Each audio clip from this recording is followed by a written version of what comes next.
ජීවිතේ සම්මානයක් හිමි වෙනවා කියන්නේ සම්මානයකට පාත්‍ර වෙනවා කියන්නේ මහා බරක් ඒක. මොකද ලොකු වගකීමක්. ඒ වගකීම අද මගේ අතේ තියෙන්නේ මේ සම්මාන ටිකක් බරයි. හැබැයි මේ බර පිටුපස බොහෝ දෙනෙක් ඉන්නවා. මෙවට මේ ජනාධිපති පාරිසරික සම්මානවලදී පරිසර හිතකාමී රාජ්‍ය ආයතනට හිමි සම්මානය තමයි මගේ අතේ තියෙන්නේ. සබහදහමට ආදරය කරන මිනිසුන්ට සබහදහම ආශිර්වාද කරනවා. මේක තමයි ඇත්තම ඇත්ත කතාව. ඉතින් අපි අර කියනවා කතාවක් සාමාන්‍යයෙන් මේ විශ්වයට යහපතක් කරන මිනිසුන්ට කවදාවත් වරදින්න විදියක් නැහැ කියලා. ඒ කතාව යථාර්ථයක් බවට පත් කරපු තැනකට අද ඔබ ගෙන යන්න ඕනේ කියලා අපි විශ්වාස කරනවා විදුලකල ටීවී හරහා. මේ සම්මානයේ හිමිකාරීත්වයත් එක්ක අපි සූදානම් කැලණි විශ්වවිද්‍යාලයේ පරිගණක හා තාක්ෂණයේ පීඨාධිපතිතුමා ඉන්නවා. මහත් එක්ක මහාචාර්ය ධම්මික වීරසිංහ මහාචාර්යතුමා. ආයිබෝන්. මහාචාර්යතුමා මේ මෙවර 2025 ජනාධිපති පාරිසරික සම්මානය අරගෙන තමයි මේ ඉන්නේ. අපි මුණ ගැහෙන්නේ.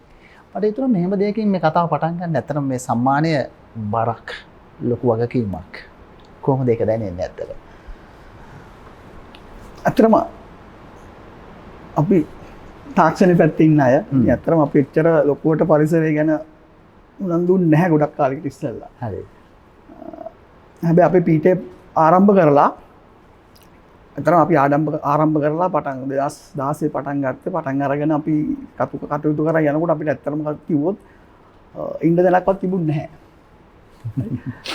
ඉතින් ලොකු අභියෝගයක් වුණා පීඨේ පවත්වාගෙන යන්න. හැබැයි අපේ හිටපු පීඩාධිපතිතුරු දෙන්න අතර ආචාර්ය චම්ලි පුෂ්ප කුමාර සහ ආචාර්ය ගාමිණී විජයරත්න එකතු වෙලා අරමුදල් හොයාගෙන ලොකු අභියෝගයක් බාර අරගෙන ලොකු ගොඩනැගිලි සංකීර්ණයක් හදන්න පටන් ගත්තා.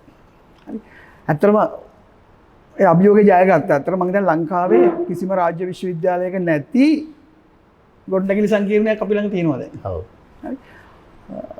ඉතින් ඒක නිකම්ම ගොඩනැගිල්ලක් උන්නේ නැහැ. අපි ඒක හදනකොට ඒක දාන්න පුළුවන් උපරිම තාක්ෂණික මේවලම් අපි එකතු කරා. හැබැයි ඒත් එක්කම ලෝකේ දැනට පාවිච්චි කරන සියලුම හරිත අපි කියනවා මේ green building concepts.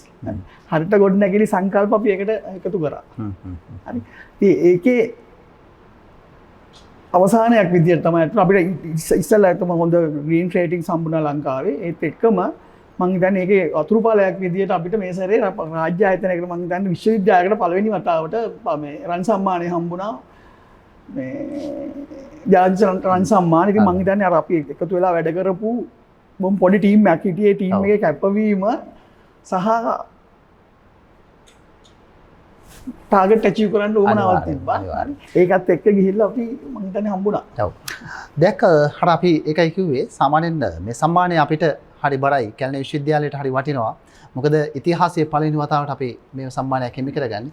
මහාචාර්යතුමා හරි අපූර්ව කතාවක් කිව්වා. අපි තාක්ෂණයත් එක්ක ඉන්න මිනිස්සු වෙනම විෂයපතයක ඉන්න මිනිස්සු සබාදහමට නේද? හැබැයි එහිම තැනකින් සම්මානයක් හිමි කරගන්නවා කියන්නේ ජනාධිපති පාරිසරික සම්මානය. ඒක වෙනස්ම කතාවක්. ඉතින් දැන් එතෙන්ට යන්න මහාචාර්යතුමා මේ ප්‍රධානම කාරණේ තමයි අද විදුලකල ටීවී බලන් ඉන්න ඔබට මේ රූප දසුන් වලින් පෙනෙනවා ඇති. කොයිතරම් අපූර්වට මේ පරිශ්‍රය නිර්මාණය කරලා තියෙනවද කියන කාරණා ටික. මෙහෙම දෙයක් හිතමු දැන්. ඇත්තටම එහෙම මුලින් තිබුණේ නැහනේ. එහෙම ඉලක්කයක් තිබුණද පාරිසරික සම්මානයක් ගන්නවා, සම්මානයක් ඉදිරිපත් වෙනවා. එහෙම ඇත්තටම තිබ්බද මුලින්ම අදහසක්? ඔව් ඇත්තට මම කිව්වා අපි අර දැන් අර ගොඩනැගිලි සංකීර්ණය හදනකොටම අපි අත විශේෂයෙන්ම මතක් කරන්න ඕන ආචාර්ය චම්ලි පුෂ්ප කුමාර මහතාගේ හිතේ තමයි ආවේ. ඉස්සෙල්ලා මේ හරිත සංකල්පයත් එක්ක යන්න ඕනේ කියන එක. මෙතෙන්දී ඒ වෙනකොට ලංකාවේ තිබ්බා හරිත වර්ගීකරණය කරන ආයතන දෙකක්. නාගරික සංවර්ධන අධිකාරිය සහ ග්‍රීන් බිල්ඩින් කවුන්සිල් ශ්‍රී ලංකා. මේ දෙකේම රේටින්ග්ස් ගැන මම දැන් හිතුවා. හිතලා ඇත්තටම අපි අපේ අවශ්‍යතාවයන් දෙනකොටම මේ නිර්මාණකරුවන්ට අපි කියලා තිබ්බා මෙන්න මේ රේටින්ග්ස් දෙකේ ඉහළම රේටින්ග්ස් ගන්න පුළුවන් විදිහට හදන්න ඕනේ කියලා. එතනින් තමයි පටන් ගත්තේ. මම කියන්නේ ඒක ගොඩක් ලාට හේතුනේ මම හිතන්නේ අපේ ගොඩක් ලාට අපේ ආචාර්යවරු ගොඩක් අය පිටරට ගිහිල්ලා ඉගෙන ගත්තා. ඒ තැන් වල තිබිච්ච අදහස් නේද? කන්දිගෙන පරිසර හිතකාමී ගොඩනැගිලි දැකලා තිබ්බා. ඒක ලංකාවට ගෙනල්ලා කොහොමද ලංකාවේ මේක කරන්න කියන එක හැමෝගෙම අදහස තිබ්බා. ඉතින් හැමෝම ඒක එකතු වෙලා තමයි මම හිතන්නේ ඒක අපි හදාගෙන ගියේ. හරි. එතනින් තමයි පටන් ගත්තේ. ඔව්. මුලින් මාචාර්යතුමා හරි ලස්සන තැනක් කිව්වා මේ ඇත්තටම අපිට ඉන්න තැනක්වත් තිබුණේ නැහැ. බිල්ඩින් එකක්වත් තිබුණේ නැහැ 2016 විතර වගේ වෙනකොට පටන් ගත්තේ ආරම්භ වෙලී. එහෙම තැනක ඉඳලා 2025 වෙනකොට වසරේ හොඳම රාජ්‍ය පාරිසර සම්මානයට හිමිකම් කියනවා.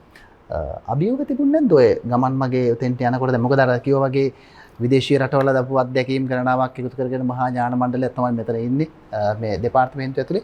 හැබැයි මේ සියලු දෙනාගේ අදහස යථාර්ථයක් බවට පත් කරන්න ඕනේ. යථාර්ථයක් බවට පත් කරනකොට පොඩි අභියෝග ටිකක් තියෙන්න ඉපේ අපිට නේද? අභියෝග ඇත්තට පොඩ්ඩක් නේ ගොඩක් තිබ්බා. අපි පටන් ගත්ත වෙලේ ඉඳන් අපිට ගොඩනැගිල්ලක් ඉදිකිරීම කියන එක තමයි මුලින්ම තිබ්බේ.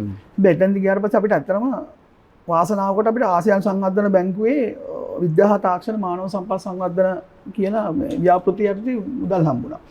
ආසියානු සංවර්ධන බැංකුව ඇත්තටම ලොකුවට ඔය හර්ථ සංකල්ප ගැන ලොකුවට පිටිපස්සෙන් හිටියා. හරි. ඒකින්ද ඒගොල්ලෝ අපිට ලොකු වාසනාවක් වුණා. ඒගොල්ලන්ගෙන් ආධාර ගන්න ගමන් ඒගොල්ලෝ අපිට සෑහෙන්න උදව් කරා. මුදල් අතින් සහ ඒ වගේම මේ තාක්ෂණික ඥානය අතින් අපිට මේ උපදේශකෙක් පත් කරා විශේෂයෙන්ම හරිත ග්‍රීන් බිල්ඩින් කන්සල්ටන්ට් කෙනෙක් පත් කරා. ඒතර එයාගේ උවමනාවත් එක්ක අපිට දැනට ලංකාවේ කන්ස්ට්‍රක්ටර්ස් ඒගොල්ලන්ට ලොකු අවබෝධයක් තිබුණේ නැහැ ඇත්තටම මේ ප්‍රොසෙස් එක කොහොමද කරන්නේ කියලා. මොකද ඒගොල්ලන්ගේ දක්ෂ ඉංජිනේරු හිටියා. හැබැයි ඒගොල්ලන්ට දැන් මේ කරන හැම දෙයකින්ම මේක ගන්නේ කොහොමද කියන ලොකු අවබෝධයක් තිබුණේ. හැබැයි ඒ සඳහා අර අපේ උපදේශකවරු අනි සහාය මේ ආසියානු සංවර්ධන බැංකුවෙන් ලැබිච්ච සහයෝගයත් එක්ක අපිට ඒක ඇත්තටම මේ අභියෝගය ජය ගන්න පුළුවන් වුණා. පස්සෙන් හිටියා. හැමෝම මං හිතන්නේ අපේ ආචාර්යවරු කීප දෙනෙක් අපේ ෆැකල්ටි සහ විශ්වවිද්‍යාලයේ Center for Sustainable Solution ඔය ආචාර්යවරුත් එක්ක එකතු වෙලා ඒගොල්ලෝ පස්සෙන් ඉඳගෙන හැම දෙයක්ම කරව ගත්තා. මං හිතන්නේ හැමෝගෙම එකතුවේ ප්‍රතිඵලයක් විදියට අපිට හම්බෙලා තියෙන ඔය අභියෝග ජය ගන්න. ඔව්. වාචාර්යතුමා දැන් ඊළඟ කාරණේ ඉන්නේ දැන් අපි දන්නවා ඕනම විශ්වවිද්‍යාලයකට විද්‍යාර්ථීන් එනවා. Tamanගේ උපාධිය සම්පූර්ණ කරනවා එතන ඉහට යනවා. තව වසරක තව පිරිසක් එන්නේ. අලුත්ම කණ්ඩායම් වෙනවා. දැන් එතෙන්ට ආවට පස්සේ අපි සම්මානයකට හිමිකම් කියනවා. හොඳම පාරිසරික රාජ්‍ය සම්මානය අපි හිමිකම් ලබා ගන්නවත් දෙපාර්තමේන්තුවක විදිහට. හැබැයි දැන් මේක අඛණ්ඩව වඩා යන්නත් ඕනේ ඉස්සරහට. පවත්වාගෙන යන්නත් ඕනේ. කොහොමද සැලසුම් කරලා තියෙන්නේ? ඔය දැන් අපි රන් සම්මානය ගන්නකොට මං හිතන්නේ අපිට ගොඩක් වෙලාවට අපේ ගොඩනැගිලි සංකීර්ණය තමයි බැලුවේ. මොකද ඒකේ ඇත්තටම අපිට තියෙන කිව්වොත් ගොඩාක් ෆීචර්ස් තියෙනවා. හරි. අපි සූර්ය බලය පාවිච්චි කරනවා ලොකුවට. ඊට පස්සේ වැහි ජලය පාවිච්චි කරනවා. ඊට පස්සේ සුළං බලය පාවිච්චි කරනවා. හරි. ඊට පස්සේ අපජලය කළමනාකරණය හොඳටම කරනවා. මම හිතන්නේ අපේ උද්‍යාන කටයුතු වලට පවා වතුර දාන්නේ මේ ඒ අපජල පිළිපහදු කරලා එන ජලය. හරි. ඊට පස්සේ වැහි ජලය එකතු කරලා අපි වැහි ජලය අපේ වැසිකිලි සඳහා පාවිච්චි කරනවා. හරි. ඒ වගේ ඊට පස්සේ ඝන අපද්‍රව්‍ය කළමනාකරණය කරනවා. හැබැයි කතා කරන්නේ පරිගණක හා තාක්ෂණ පීඨ. හරි. හැබැයි ඊට පස්සේ එතනදී ඇත්තටම අපේ Center for Sustainability Solutions එක එකතු වෙලා ළමයිව දැනුවත් කිරීම කරා. මම හිතන්නේ අපි පුළුවන් තරම් දැනට පුළුවන් තරම් ප්ලාස්ටික් භාවිතය අඩු කරගෙන යනවා. නතර කළා නැහැ බලාපොරොත්තු වෙන අනාගතයේ ඇත්තටම මේ ප්ලාස්ටික් වලින් තොර පීඨයක් හදාගෙන යන්න. ඊට පස්සේ ඝන අපදාන කල්පනාකරණය කිරීමත් ගැනත් ප්‍රශ්න තියෙනවා තාම. හැබැයි ඉදිරියට ඒ ටික හරියට කොහොමද කරගෙන යන්නේ කියන එක සහ මේ ප්‍රතිශක්තිකරණය. ඔව්. කසල කල්පනාකරණය ඇත්තටම දැනට අපි ගොඩක් වෙලාවට ළමයිත් එක්ක එකතු කරගෙන ළමයිව දැනට ඇත්තටම ළමයි වතුර බොහොම අඩුවෙන් පාවිච්චි කරන්නේ. හරි. ඒගොල්ලෝ පොලිතින් කවදාවත් පාවිච්චි කරන්නේ නැහැ. කැන්ටිමේ පොලිතින් පාවිච්චි කරන්නෙම නැහැ. ඒ වගේ දැනුවත් කිරීම කරලා තියෙනවා. විශේෂයෙන් ළමයි සහ අනධ්‍යයන කාර්ය මණ්ඩලය සහ සියලු කාර්ය මණ්ඩලය. ඊට පස්සේ ඒක ඉදිරියටම පවත්වාගෙන යන ළමයිත් එක්ක එකතු වෙලා දැන් වැඩපිළිවෙලක් සකස් කරගෙන යනවා. දැන් මේ රන් සම්මානෙ ගත්තා වගේ නෙවෙයි ඊට පස්සේ මේක තියාගන්න කොහොමද? ඇත්තට මට කියන වගේ අවවාදයට වඩා ආදර්ශය උතුම් කියනවනේ මහාචාර්යතුමා. මොකද දැන් අපි මේ රට එහෙම වෙනස් කරන්න ඕන කියලා අපි කතා කරනවා. ඒක වගේ සූර්ය බලාගාර නේද? එහෙම ශක්තිය ඊට පස්සේ මේ රටේ සෑහෙන ප්‍රමාණයක් අපි දන්නවා සූර්යය වැටෙනවා. හොඳ ඉරෙලිය වැටෙනවා. ඒකෙන් ප්‍රයෝජන අපිට ගන්න පුළුවන්. කොයිතරම් රාජ්‍ය සේවයක් අපිට පවත්වාගෙන යන්න පුළුවන්ද? අනෙකුත් රාජ්‍ය ආයතන වලට මෙන්න හොඳ ආදර්ශයක් නේද? ඇත්තට ඒක සංකල්පයක් විදිහට රටකට හරි වැදගත් නේ මහාචාර්යතුමා. අපි ඒක ගැන සඳහන් කරමු. අපිට පුළුවන් වෙනස් වෙන්න. ආයතන මට්ටමින් අපිට වෙනස් වෙන්න පුළුවන්. මම හිතන්නේ ඕගොල්ලෝ එදා අපි මේ සම්මාන වලට ගියා නම් මම හිතන්නේ ලංකාවේ පෞද්ගලික ආයතන ගොඩාක් ප්‍රධාන පෙළේ පෞද්ගලික ආයතන හැම දෙයක්ම මම හිතනවා ගැන හිතනවා ගොඩක් වෙලාවට. ප්‍රධාන ගැඟලුම් කම්මාල ආයතන ගොඩක්. හැබැයි රාජ්‍ය ආයතන මම හිතන්නේ ඔක ගොඩාක්ම අඩුවෙන් හිතන්නේ මම දන්නේ නැහැ ඒකට හේතුව මොකක්ද කියලා. දැන් අපිට නම් ඇත්තටම මේක අපි ඇත්තටම ඔය ගොඩනැගිලි සංකීර්ණ ඉදිකිරීම පටන් ගන්නකම් අපිට ලොකු අවබෝධයක් තිබුණේ නැහැ පරිසර කොහොමද අපි ගස් ගැන හිතුවා වතුර ගැන හිතුවා විතරයි. හැබැයි අපි දැන් පෙන්නලා තියෙන ඇත්තටම ඉතාම නවීන තාක්ෂණයෙන් යුතු ගොඩනැගිලි සංකීර්ණයක් හදලා තියෙනවා. වර්ග මීටර් 30000ක් තියෙනවා. හැබැයි ඒක අපි උපරිම වශයෙන් පරිසර හිතකාමී විදිහට කරලා තියෙනවා.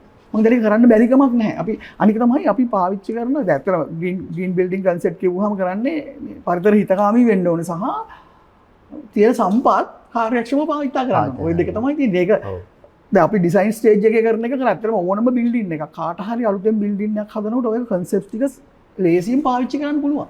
අපි කොහොමද වතුර හොඳට පාවිච්චි කරන්නේ? පරිවෙන් පාවිච්චි කරන්නේ කොහොමද? විදුලිය කොහොමද අර පරිදි පාවිච්චි කරන්නේ? හිරු එළිය කොහොමද ඇතුළට ගන්නෙ?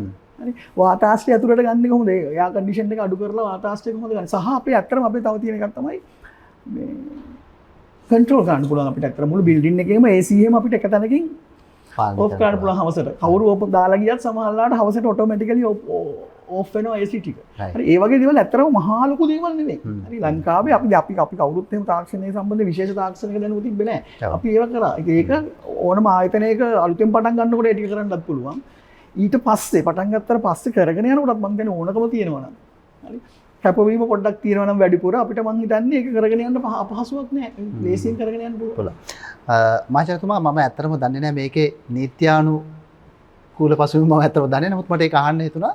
දැන් අපිව බලන් ඉන්න සමහර වෙලාවට ඔබට හිතෙනවා ඇති අපිටත් ඇවිල්ලා මේ සංකල්පය බලන්න පුළුවන් නම් මේ කොහොමද මේ වැඩසටහන කරලා තියෙන්නේ, මේ ඇතුලේ කොහොමද මේ දේවල් තියෙන්නේ. එහෙම කැමැත්තෙන් ඉන්නවා නම් කැමැත්තක් තියෙනවද ඇතුළට එන්න පිටායට එන්න පුළුවන්ද බලන්න මේක? ඕන වෙලාවක පුළුවන්. අපි ඇත්තටම ලෑස්ති වෙලා ඉන්නවා. මොකද ඔය ඇත්තටම දැනටත් ආසියානු සංවර්ධන බැංකුව ඒගොල්ලෝ ගොඩක් වෙලාවට ලංකාවේ ඉවෙන්ට් කරනකොට ඒගොල්ලන්ගේ මොඩල් එකක් විදිහට අපි පාවිච්චි කරනවා. ගොඩක් වෙලාවට ඒගොල්ලෝ වර්ක්ෂොප්ස් තියන්න අරිමේ දැන් ඇත්තටම අපේ තැනට ගෙනල්ලා ඒගොල්ලන් විශේෂ අරමුණ තමයි අනික් අයට පෙන්වන්න මෙතන මේ කොහොමද කරලා තියෙන්නේ කියලා. ඕන කෙනෙකුට අවස්ථාව තියෙනවා ඇවිල්ලා නරඹන්න පුළුවන්. අපි පාවිච්චි කරන සියලුම සස්ටේනබිලිටි ඔය කියන සෝලා පැනල්ස් සියලු දේවල් බලාගෙන අපි වැඩ කරන්නේ කොහොමද ඕන වෙලාවක පුළුවන්. හොඳයි. මෙන්න මේ සංකල්පය තමයි අපිට වැදගත් වෙන්නේ. සම්මානයකටත් එහා ගියේ රටක් නිර්මාණය කරන්න පුළුවන් කියලා අපි හැමදාමත් ඔබට කිව්වා. විදුලක්‍ර ටීවී හරහා මේ බලාපොරොත්තු වෙන්නේ ඒ වෙනස ඇති කරන්න. විශේෂයෙන්ම කැලණි විශ්වවිද්‍යාලයේ පරිගණක හා තාක්ෂණ පීඨයේ මෙවර ජනාධිපති පාරිසරික සම්මානය හිමි කරගන්නවා. ඒ සම්මානයට හිමිකම් කියනට වසර ගණනාවක් තිස්සේ වෙහෙස මහන්සි වුණා. ඒ වෙනුවෙන් බොහෝ දෙනෙක් අපකැප වුණා. අපි ඒ ගැන චුට්ටක් කතා කරන්න ඕන නේද? ඇත්තටම කවුද මේ සම්මානය පිළිබඳව? ඔව් ඇත්තටම සම්මානේ අපි බිල්ඩින් එක හදනකොට සම්මාන ගැන හිතාගෙන කරේ නෑ. හැබැයි සම්මානය ඇත්තට විශේෂයෙන්ම අපි කලින් විශ්වවිද්‍යාලයේ Center for Sustainability Studies Solutions ඒකෙන් තමයි මූලිකම ඇත්තට මේකට ඇප්ලිකේෂන් දාන්න ඔක්කොම කරලා ඒකේ අධ්‍යක්ෂකතුමිය ඇත්තට හිටපු අධ්‍යක්ෂකතුමිය ડોક્ટર ආචාර්ය වසන්ති සුබසිංහ මහත්මිය ඊට පස්සේ දැනට ඉන්න මංගලා යටවර මහාචාර්යතුමිය සහ බුද්ධික වික්‍රමසිංහ ඒ තුන්දෙනා තමයි මේ මූලික වශයෙන් මේ සම්මානයට අයදුම් කරලා ඒ කටයුතු ටික කරේ. හැබැයි මුලින් ඉඳන්ම ගත්තොත් එහෙනම් මම ඉස්සෙල්ලත් නම් මතක් කරා වගේ අපේ හිටපු පීඨාධිපතිතුමා ආචාර්ය චම්ලි පුෂ්ප කුමාර මහත්මයා ඒ වගේම අපේ ෆැකල්ටියේ ආචාර්ය අමිලා ජීවන්දර මහත්මයා තමයි බිල්ඩින් එකේ ඩිසයින් එක හදන දවසේ ඉඳන්ම මේක පැත්තේ ඉඳගෙන බලාගෙන හොයාගෙන කරේ.